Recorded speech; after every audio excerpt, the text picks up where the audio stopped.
concernés, inclus et écoutés.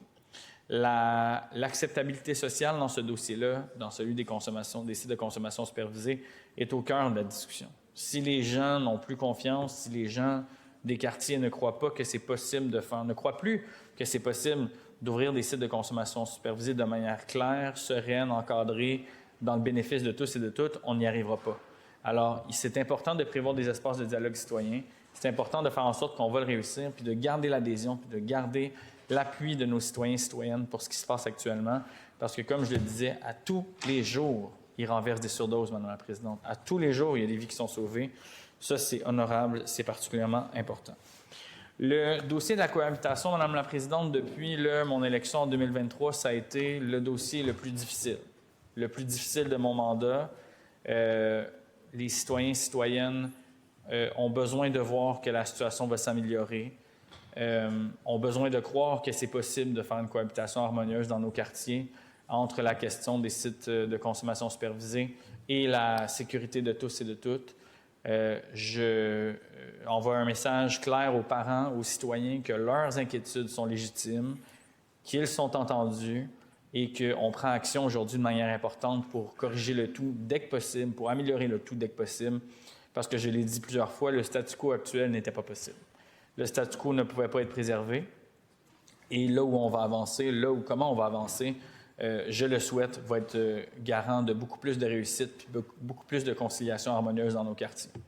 Je vais tout faire, on va continuer de tout faire avec nos partenaires pour que la cohabitation se passe le mieux possible, mais il est évident aussi qu'il va falloir adresser les enjeux en amont, les enjeux de prévention, les enjeux de soutien en santé mentale, les enjeux de dépendance, parce que sans ça, on ne s'en sortira jamais. J'ai des mots aussi pour le communautaire en terminant, Mme la Présidente. Ce sont des travailleurs, des travailleuses de l'ombre qui se battent au quotidien pour sauver des vies, qui offrent des services que le gouvernement n'offre pas, des services extraordinaires, partout à travers le Québec. Oui, à Montréal, dans Hochelaga-Maisonneuve, oui, à Saint-Henri-Sainte-Anne, oui, dans le centre-sud, mais aussi à Québec, avec Interzone Zapsa, aussi en Outaouais, comme on a nommé, avec le bras, aussi à Chicoutimi, il y a une ressource, aussi à Laval, avec un mobile, Dopamine aussi. Il y a plusieurs ressources et ils font un travail absolument colossal, avec peu de moyens, et ils nous rendent des services extraordinaires.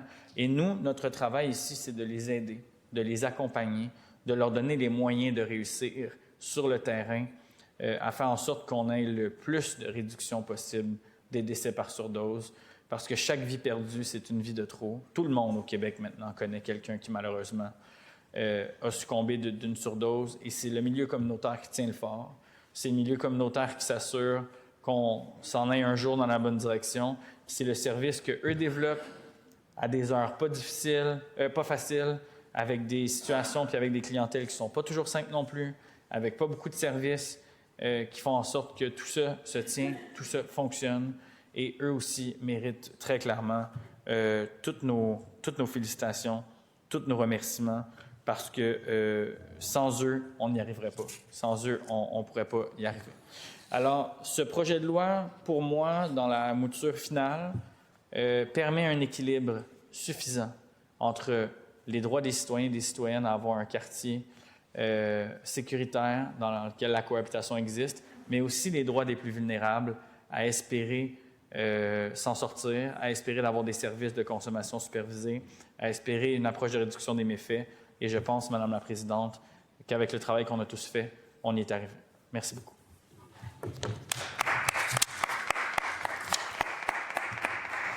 Merci beaucoup, Monsieur le député. Y a-t-il d'autres interventions?